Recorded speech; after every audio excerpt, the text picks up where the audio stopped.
सभी साथियों को कुमार राजेश का नमस्कार।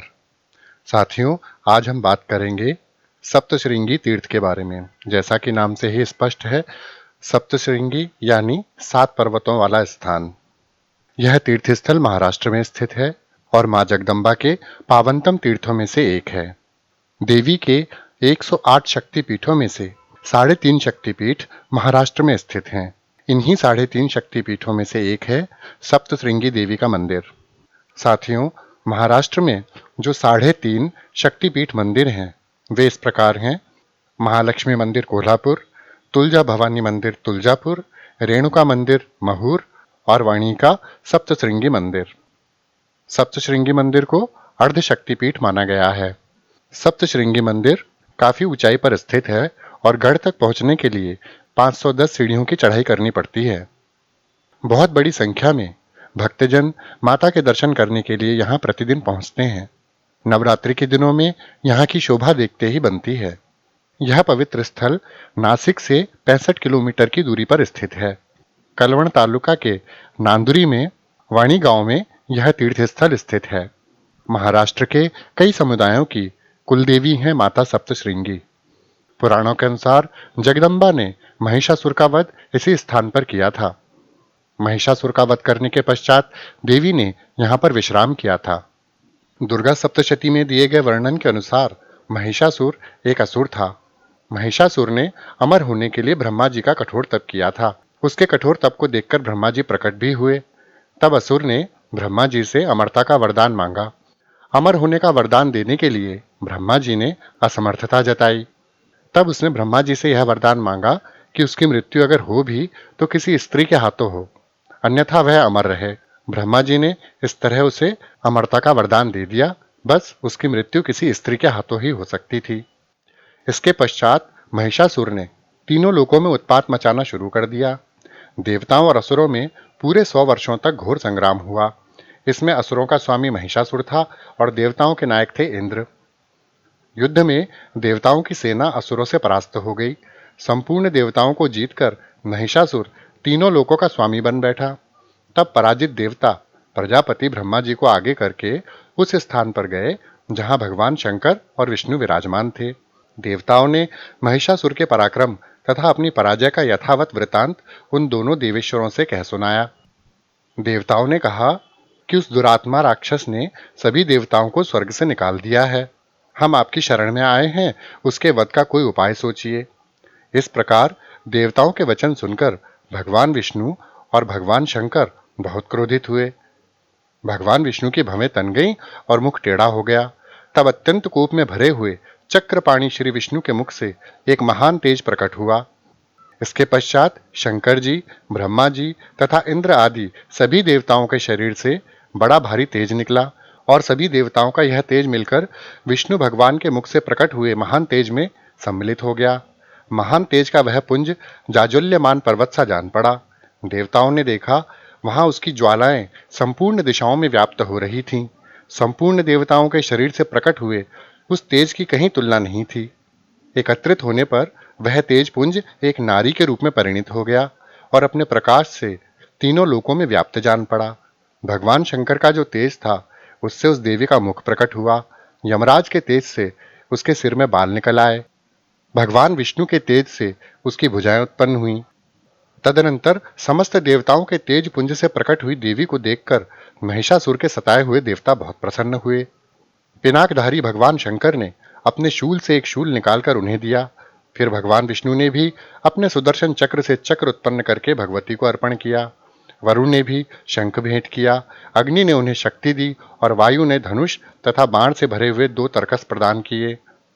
सहस्त्र नेत्रों वाले देवराज इंद्र ने अपने वज्र से वज्र उत्पन्न करके उन्हें दिया और ऐरावत हाथी से उतारकर एक घंटा भी उन्हें प्रदान किया। यमराज ने काल दंड से दंड, वरुण ने पाश, प्रजापति ने स्फटिकाक्ष की माला तथा ब्रह्मा जी ने कमंडल भेंट किया। सूर्य देवता ने देवी के समस्त रोमकूपों में अपनी किरणों का तेज भर दिया। काल ने उन्हें चमकती हुई ढाल और तलवार दी। क्षीर समुद्र ने उज्ज्वल हार तथा कभी जीर्ण न होने वाले 2 दिव्य वस्त्र भेंट किए। साथ ही उन्होंने दिव्य चूड़ामणि, 2 कुंडल, कड़े, उज्ज्वल अर्धचंद्र, सब बाहुओं के लिए केयूर, दोनों चरणों के लिए निर्मल नूपुर, गले की सुंदर हंसली और सब उंगलियों में पहनने के लिए रत्नों की बनी अंगूठियां भी दीं। विश्वकर्मा ने उन्हें अत्यंत निर्मल फरसा भेंट किया। हिमालय ने सवारी के लिए सिंह तथा भांति भांति के रत्न समर्पित किए। धनाध्यक्ष कुबेर ने मधु से भरा पान पात्र दिया तथा संपूर्ण नागों के राजा शेष नाग ने उन्हें बहुमूल्य मणियों से विभूषित नागहार भेंट दिया। इस प्रकार अन्य देवताओं ने भी आभूषण और अस्त्र शस्त्र देकर देवी का सम्मान किया। अब देवी ने बारंबार अट्टहास पूर्वक उच्च स्वर से गर्जना की। उनके भयंकर नाद से संपूर्ण आकाश गूंज उठा। देवी का वह अत्यंत उच्च स्वर से किया हुआ सिंहनाद कहीं नहीं समा पाया। पृथ्वी डोलने लगी और समस्त पर्वत हिलने लगे। उस समय देवताओं ने अत्यंत प्रसन्नता के साथ सिंहवाहिनी भवानी से कहा, देवी तुम्हारी जय हो। इसके पश्चात शुरू हुआ महिषासुर और देवी का संग्राम। क्रोध में आकर महिषासुर ने कहा, ये क्या हो रहा है। वह संपूर्ण असुरों से घिरकर उस सिंहनाद की ओर लक्ष्य करके दौड़ा और आगे पहुंचकर उसने देवी को देखा, जो अपनी प्रभा से तीनों लोकों को प्रकाशित कर रही थी। देवी के चरणों के भार से पृथ्वी दबी जा रही थी। माथे के मुकुट से आकाश में रेखा सी खींच रही थी तथा वे अपने धनुष की टंकार से सातों पातालों को क्षुब्ध किए देती थी। इसके बाद देवी और दैत्यों का युद्ध छिड़ गया और देवी ने इसी सप्तशृंगी पर्वत पर महिषासुर का वध किया। आपको जानकर हैरानी होगी कि यहाँ पर उस असुर के कटे हुए सिर की भी उपासना होती है। देवी सप्तशृंगी के 18 हाथ हैं, जिसमें उन्होंने अलग अलग अस्त्र शस्त्र धारण किए हुए हैं। सप्तशृंगी मंदिर की सीढ़ियां जहां से शुरू होती हैं, वहां पर एक चट्टान महिषासुर के कटे हुए सर की तरह दिखाई देती है। महिषासुर ने भैंसे के रूप में देवी से युद्ध किया था और भैंसे के रूप में ही मारा गया था, इसलिए उसका कटा हुआ सर भैंसे के सिर के रूप में दिखाई देता है। यहाँ पर आप पीतल से बना हुआ महिषासुर का कटा हुआ सर भी देख सकते हैं। देवी ने महिषासुर का वध करने के लिए त्रिशूल से एक प्रहार किया था और त्रिशूल की दिव्य शक्ति के कारण पहाड़ पर एक छेद बन गया था। वह छेद आज भी मौजूद है, जिसे आप देख सकते हैं। सप्तशृंगी मंदिर स्थित मां की मूर्ति 8 फुट ऊंची है। इस प्रतिमा की 18 भुजाएं हैं। जैसा कि मैंने आपको बताया, मंदिर तक जाने के लिए आपको 510 सीढ़ियां चढ़नी पड़ेंगी। चैत्र मास की नवरात्रि में और अश्विन मास की नवरात्रि में यहाँ विशेष उत्सव होते हैं और आश्चर्य की बात है कि इन दोनों समय में माँ के 2 रूप नजर आते हैं। चैत्र मास वाले नवरात्रि में देवी प्रसन्न रूप में आपको दिखाई देंगी और अश्विन नवरात्रि में आपको देवी की मूर्ति गंभीर रूप में दिखाई देगी। इस पर्वत पर पानी के 108 पवित्र कुंड हैं। मंदिर छोटे बड़े 7 पर्वतों से घिरा हुआ है। यहाँ की गुफा में 3 द्वार हैं, शक्ति द्वार, सूर्य द्वार और चंद्र द्वार। इन तीनों द्वारों से आपको देवी की प्रतिमा स्पष्ट रूप से दिखाई देगी। माता सप्तशृंगी ही ब्रह्म स्वरूपिणी है और यही मां भुवनेश्वरी हैं। मान्यता है कि ब्रह्मा के कमंडल से निकली हुई गिरिजा महानदी भी देवी सप्तशृंगी का ही रूप है। सप्तशृंगी की महाकाली, महालक्ष्मी व महासरस्वती के त्रिगुण स्वरूप में भी आराधना की जाती है। जैसा कि मैंने आपको बताया कि महिषासुर राक्षस के विनाश के लिए सभी देवी देवताओं ने मां की आराधना की थी, तभी मां ने सप्तशृंगी अवतार लिया था और इसी जगह पर उन्होंने महिषासुर का वध किया था। सप्तशृंग पर्वत किसी समय दंडकारण्य वन का एक हिस्सा थे, जिसका रामायण में उल्लेख है। भगवान राम, मां सीता और लक्ष्मण भी यहाँ पर माता की पूजा करने के लिए आए थे। यहाँ पर आप मार्कंडेय पर्वत भी देख सकते हैं। इस पर्वत का नाम महर्षि मार्कंडेय के नाम पर पड़ा है।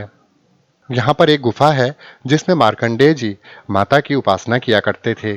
आप अगर माता की मूर्ति को ध्यान से देखेंगे तो आपको दिखाई देगा कि माता की मूर्ति थोड़ी सी झुकी हुई है, जैसे वह किसी की कोई बात सुन रही है। कहा जाता है कि मार्कंडेय ऋषि जब देवी की उपासना कर रहे थे तो देवी महात्म्य को ध्यान से सुनते हुए देवी जिस मुद्रा में सुनने के लिए खड़ी थी, उसी मुद्रा में उनकी मूर्ति है। यह मूर्ति स्वयंभू बताई जाती है, अर्थात इसे किसी ने नहीं बनाया है। यह विशाल मूर्ति स्वयं ही प्रकट हुई थी। देवी की मूर्ति बहुत ही आकर्षक आभूषणों से सुसज्जित है। देवी का मुकुट देखते ही बनता है। देवी के नाक की सोने की नथ बहुत आकर्षक है और देवी के आभूषण और सोने के हार की शोभा देखते ही बनती है। देवी की छवि को सिंदूर से रंगा जाता है। देवी को प्रतिदिन नए वस्त्र पहनाए जाते हैं। देवी के अन्य कीमती आभूषणों को सुरक्षित रखा जाता है और समय समय पर त्योहारों के दिन देवी का श्रृंगार किया जाता है। जैसा कि मैंने आपको बताया कि सप्तशृंगी मंदिर भी शक्तिपीठ है। देवी सती, जो शंकर भगवान की पहली पत्नी थी, उनके पिता ने एक बार एक यज्ञ किया था जिसमें उन्होंने सभी देवी देवताओं को तो बुलाया था, लेकिन भगवान शंकर को नहीं बुलाया था।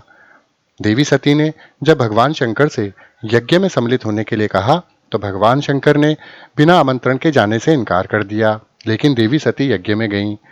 यज्ञ में जाकर उन्होंने देखा कि उनके पिता ने यज्ञ में सभी देवताओं का भाग रखा है, लेकिन भगवान शंकर का पूजा में कोई भाग नहीं है।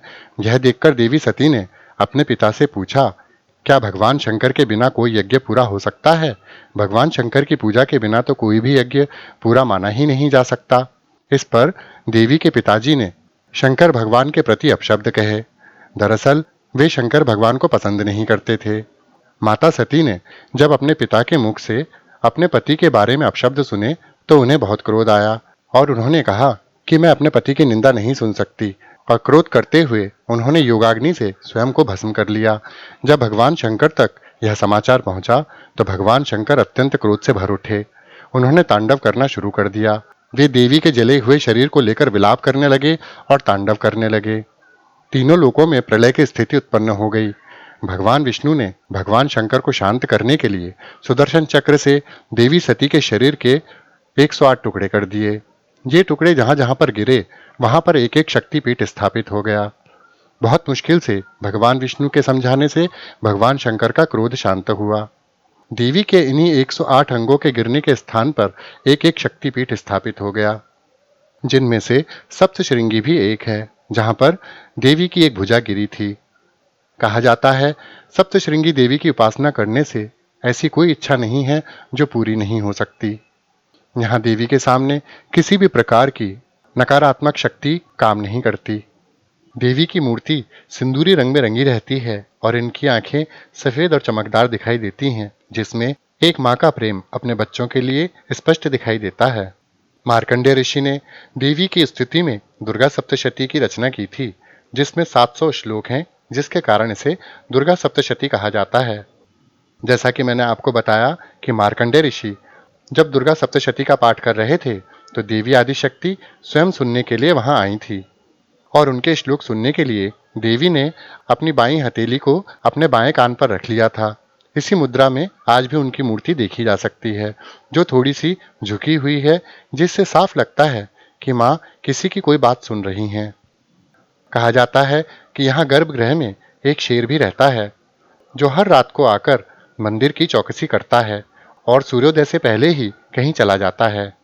कहा जाता है कि पर्वत के शीर्ष पर एक ध्वज है, जिसे गांव का मुखिया अप्रैल के महीने में पूर्णिमा के दिन पहाड़ी पर चढ़ाता है। उस दिन सुबह सूर्योदय के समय वह एक ध्वज फहराने जाते हैं। जिस रास्ते से वे चढ़ते और उतरते हैं, उसे गुप्त रखा जाता है। कहा जाता है कि जो भी व्यक्ति इस मार्ग को जानने की कोशिश करता है, उसकी दृष्टि चली जाती है। देवी की दिव्यता को विस्तार देने वाले बहुत सारे आख्यान हैं। एक आख्यान उन्हें साईं बाबा से भी जोड़ता है। कहा जाता है कि वाणी गांव के एक पुजारी, जिन्हें काकाजी वैद्य के नाम से जाना जाता है, वे सप्तशृंगी मंदिर में काम करते थे, लेकिन काफी परेशान रहते थे और दुखों से घिरे हुए थे। इसलिए उन्होंने देवी से मन की शांति देने की अपील की। माँ ने उन्हें सपने में दर्शन दिए और कहा कि वे बाबा के पास जाकर मन शांत करें। पुजारी को इस बात की जानकारी नहीं थी कि देवी का मतलब बाबा से क्या है। उनको लगा कि शायद देवी शंकर जी के बारे में बात कर रही हैं, इसलिए वह त्र्यंबकेश्वर चले गए और वहां शिव आराधना करने लगे। लेकिन उनकी मनस्थिति वैसी ही बनी रही। बाद में उन्हें फिर से देवी सपने में दिखाई दी और उन्होंने कहा कि उनका मतलब शिरडी के साईं समर्थ थे, उन्हें वहां जाना चाहिए। पुजारी को साईं बाबा के ठिकाने का पता तो था नहीं, इसलिए उन्होंने अपने प्यारे भक्त माधव राव को यह काम सुपुर्द किया। आगे चलकर पुजारी माधव राव के साथ शिरडी आए और उन्होंने साईं बाबा के दर्शन किए और 12 दिनों तक वहां रहे और उन्हें बहुत शांति का अनुभव हुआ। इसके बाद वह वापस माता की शरण में लौट आए। साथियों, अनेक आख्यान हैं जिनका इस छोटे से वीडियो में वर्णन करना असंभव है। आशा करता हूँ कि माता के बारे में मैंने आपको जो भी जानकारी दी है, वह आपको अवश्य पसंद आई होगी। सप्तशृंगी एक पहाड़ी श्रृंखला है, जिसमें 7 पहाड़ियों को शामिल किया जाता है, जिन्हें स्थानीय रूप से गढ़ कहा जाता है। चोटियों की औसत ऊंचाई 4500 फीट यानी लगभग 1400 मीटर है। इन पहाड़ियों के जल क्षेत्र में 108 जलकुंड भी हैं। मंदिर के निकटतम गांवों में नंदूरी, कलवण और वाणी हैं। ये सभी स्थान पहाड़ियों के तल पर स्थित हैं। तो साथियों, माँ जगदम्बा, भुवनेश्वरी, दुर्गति नाशनी, दुर्गा माता सप्तश्रृंगी के बारे में यह जानकारी आपको अवश्य पसंद आई होगी। इसी के साथ अपने मित्र कुमार राजेश को विदा दीजिए। नमस्कार। सदैव खुश रहिए, मुस्कुराते रहिए।